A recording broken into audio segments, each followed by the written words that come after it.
The timing of the question was wrong. You gotta love when you get asked the question, and then in the middle of answering the question, you get told, "Oh, we gotta go." We gotta go. Hey, listen. Do you want to be on time? Always. Always. If you're on time, you're late. If you're early, you're on time.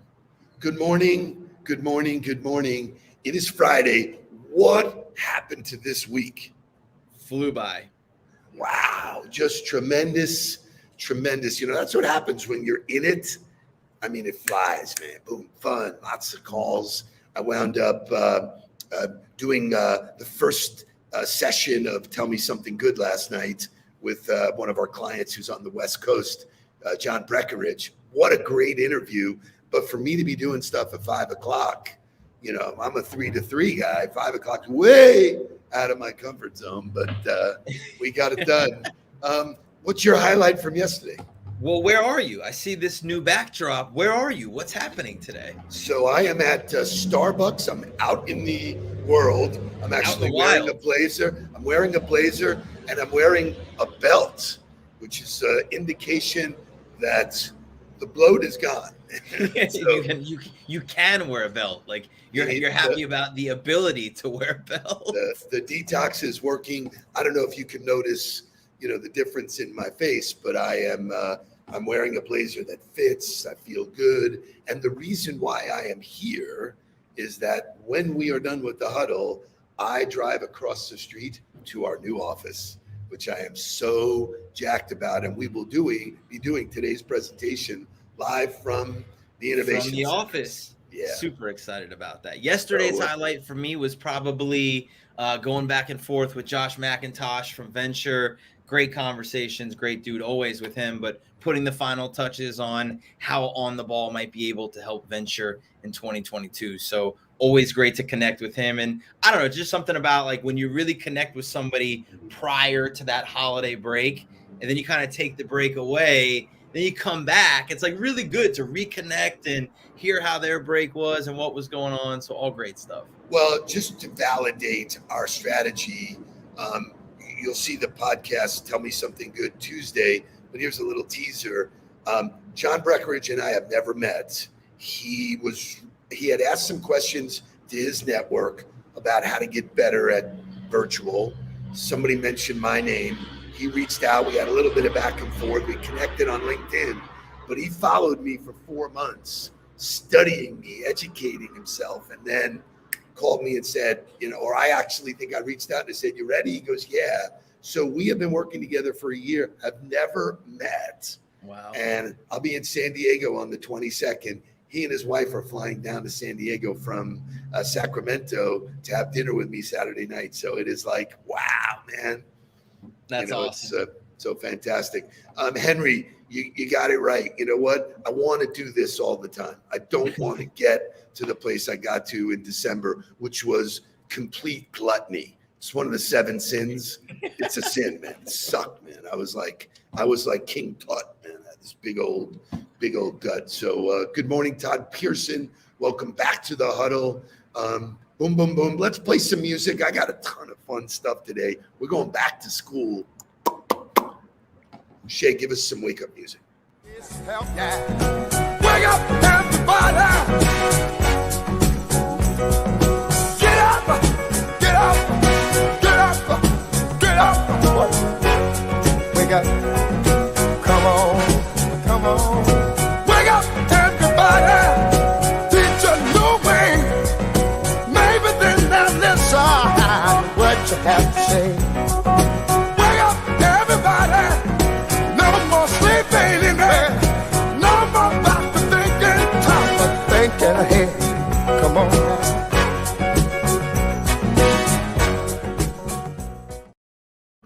So the power of the huddle, Dan Nelson just commented on John, because one was a Giant fan, one was a Dodger fan, and through the huddle they met and just got it on. So really, really, really good stuff. So Friday, it's a light Friday. Let's be funny.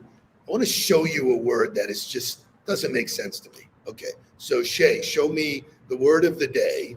Okay. So wait a minute. Okay. So Mark, tell me what the Q is. What does that mean? So I learned about the Q from Napster. I'm going to take you way back in time when you would download music off of Napster. It only had a certain bandwidth, and once you got to a certain bandwidth, the songs you added after that would sit in the queue. Now, mind you, I was like, I don't know, like 13, 14 at this time. I thought the word was quay. So I would always say, well, they're in the quay. It took me a long time of my life to learn that the word was the queue. Okay, so the queue means waiting in line. In waiting. They're in the queue. They're waiting. So they're on Jake, take me back to the word for a second. What the hell are all the other letters for? Like, it's the queue, right? So here's the ironic part about this word. They're all silent letters waiting in line. I found that. That's well done. That's a good little stand-up bit. Shout out to Mickey, who absolutely, if you would have gone to my MySpace account, you would have seen some of those songs I downloaded from Napster on that. Yes, I've been in this social media game for years. So, Jake and I drove down this morning listening to the 70s station. And, like Fleetwood Mac came on with a song from like 1976 that is as good today as it was, Dreams is incredible. So we are in the queue today, baby. So let's move to looking at Huddle headlines. We very rarely do this back to back, but this is a follow-up story to something I did on Wednesday. Shay, show me Huddle headlines.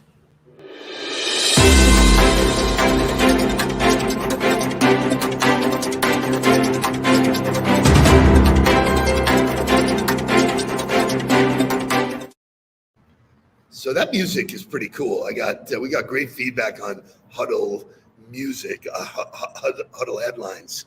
But here's the absolute most feel-good Friday story I've heard in a long time. It definitely is, Deb. Casey and John are going to remember their road trip this week for a very long time, not only because they got stuck in the storm in Virginia, but because they were able to help so many people when they felt so helpless. It was definitely a very scary situation, and we had no idea how long we would be there for. Casey Houlihan and her husband John from Ellicott City were stuck in the mess on Interstate 95 in Virginia Monday for hours. They were hungry, exhausted, and growing more terrified by the minute. And we went to bed that night in the car because we just couldn't go anywhere. We were exhausted from driving all day and being so stressed. They didn't move for more than 16 hours. Casey says she could hear kids in nearby cars crying. Then she noticed a bakery truck on the highway in front of them and got an idea. Kind of on a whim, I just called the customer service line of Schmidt's Bread, and I kind of begged them to open the back of the truck, just give us a couple loaves of bread so we could share with people around us. Schmidt Baking Company is part of H&S Bakery, which has been in Baltimore for 70 years. The owner called Casey. Truck driver Ron opened the back of the truck, and they all passed out loaves of bread down a 2-mile stretch of the icy highway. And we just kept bang, like the ultimate, just find ways to do something good for people. And shout out to Schmidt's Bread. Like, customer service gets you to the owner calls back and is like, absolutely, let's do the damn thing. Like, that's quality. So the irony of all of this is that they were breaking bread.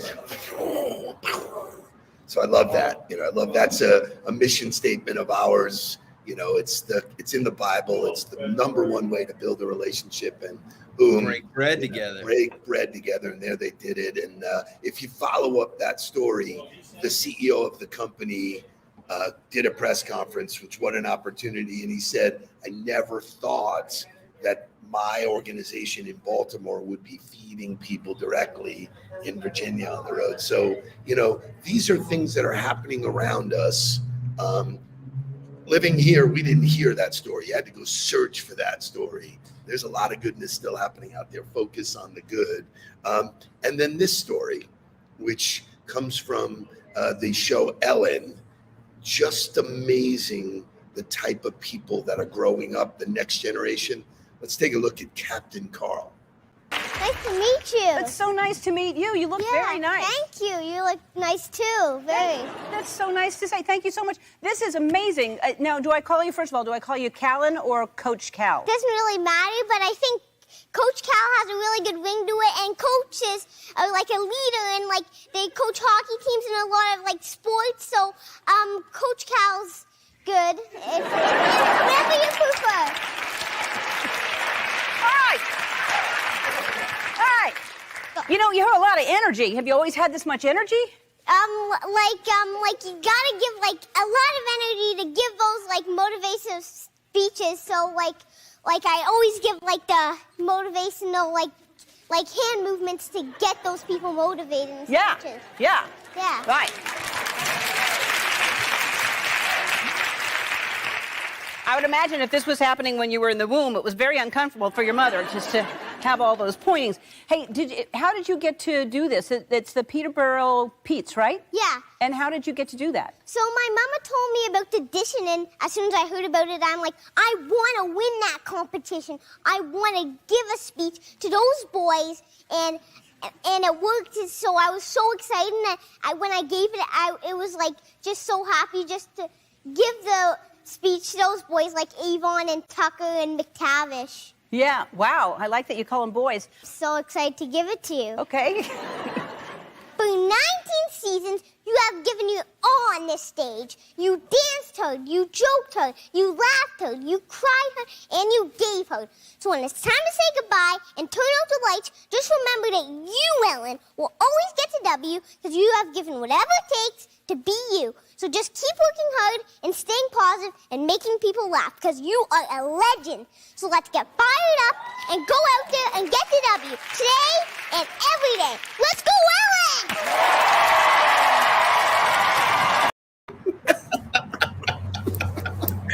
That kid, his face is phenomenal. The hand gestures, the pointing.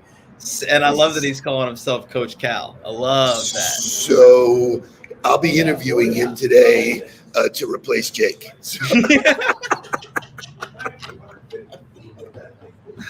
Oh my God! Oh, that's awesome. Only That's kidding. really Only great. kidding. Super cool Only to see kidding, his Jake. passion for something. So see hopefully, somebody that young, correct. so passionate about something that So to me makes it worth living.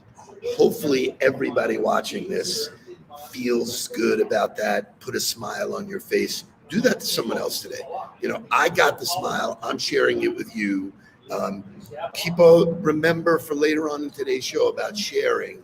Sharing's really, really important. So share that good feeling with people so that you can change the momentum of their day. And talking about all the things about school and back to school and getting better and kids, a better motivational song than School of Rock.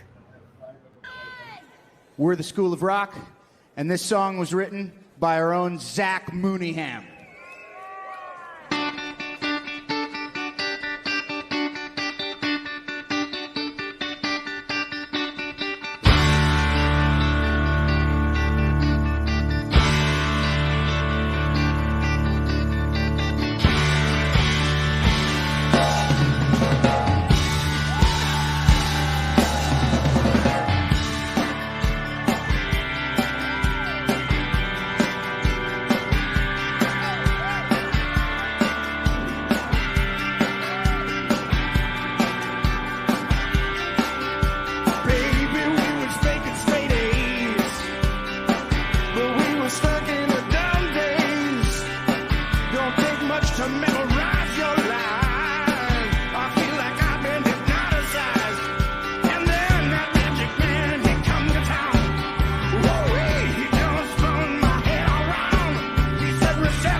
So that is clearly one of those kind of movies.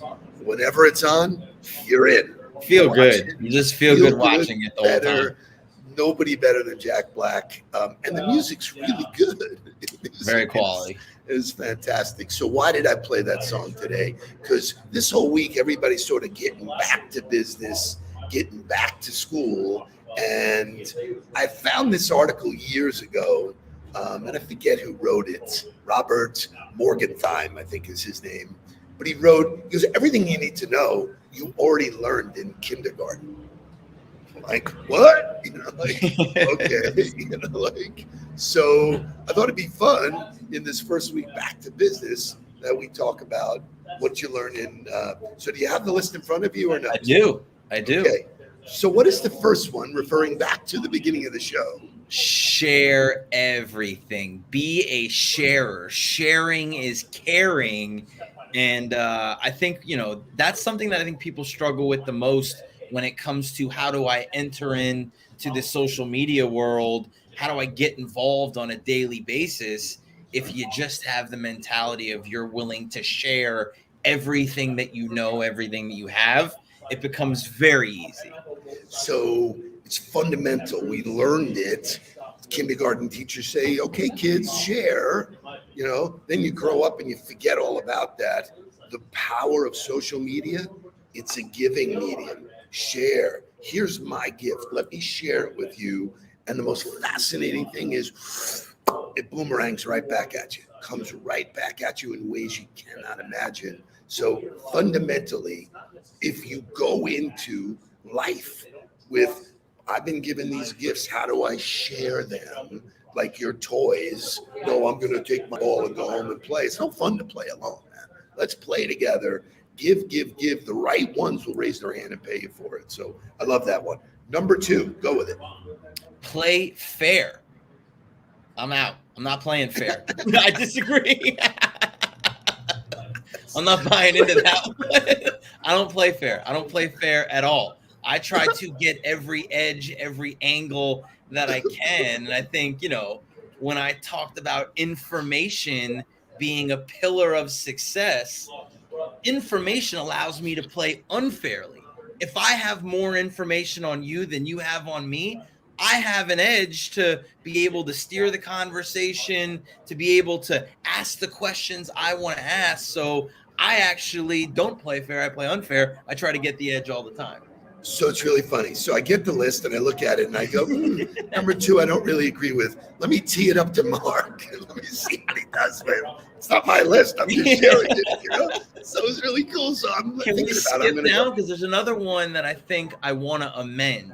Well, wait. So let me continue here. So I have always said in business, I want to get my unfair share. I want to do the work. I want to do what I do to get my unfair share. So I agree with you. Go, pick it up. Go. So number 6, I'm going to skip down to number 6 where it says, don't take things that aren't yours. Kind of true.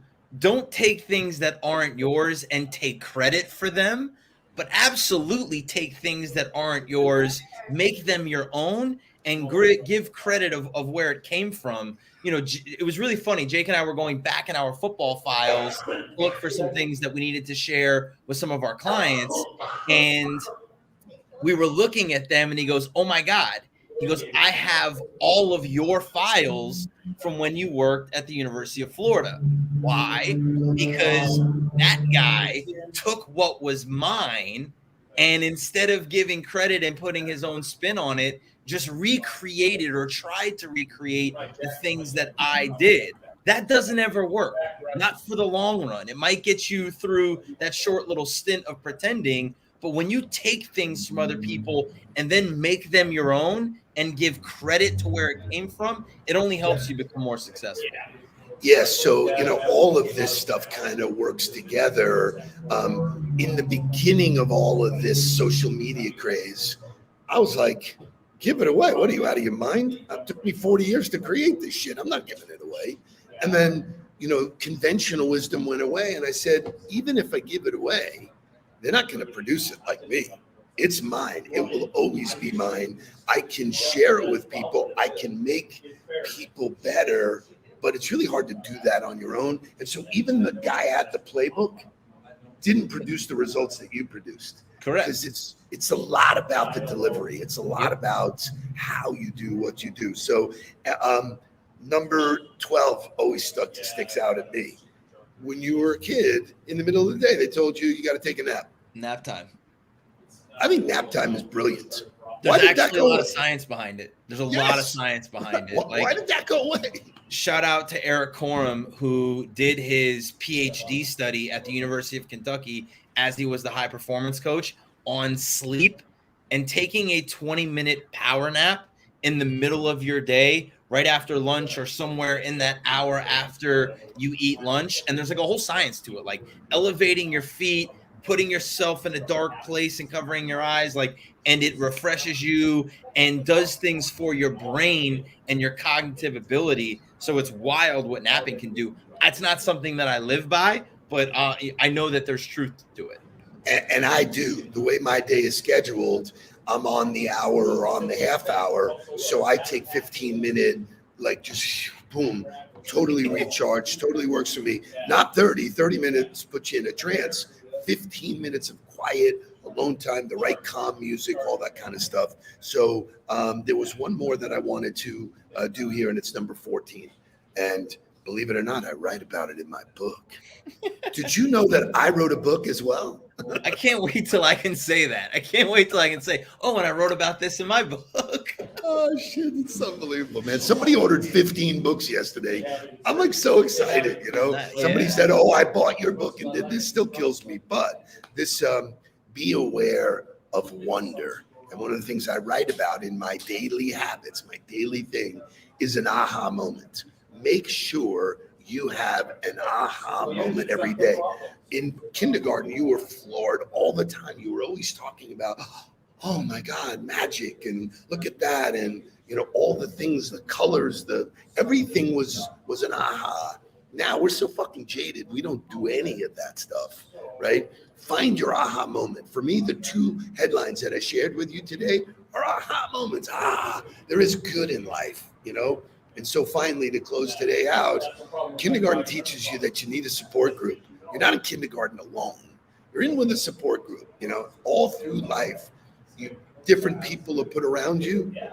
Gather them up, give them a hug, stay in touch, do all the things like you said at the beginning of the year. To reconnect is almost as powerful, if not more, than connecting in the first place. So I just found out through Facebook that one of my friends in elementary school, Darren Turner, he posted a picture on Facebook, hey, relocated to our new house in Boynton Beach. And we've been in touch over the years, but he goes, dude, I cannot wait to see you. So I was like, just amazing. He's from kindergarten. I know him from kindergarten, him and Alan Cornfield and all those guys. So if you have things you want to share about what you learned in kindergarten, it's all here on a list. It's a good conversation. I'm super pumped because I shut the doors here and head across the street to our new office at Nova Southeastern in the Innovation Center. For those of you who will be joining us at 10 o'clock, fasten your seatbelt because it's a doozy. Any closing words, Mr. Martin? No, great job. Great Feel Good Friday. So excited for the presentation at 10. I'm going to get in the car. I will see you at the office shortly. Have a great Friday. Have a great weekend. Please don't worry about me. I'm about to let my heart speak. My friends keep telling me to leave this. So let's get down to business. Let's get down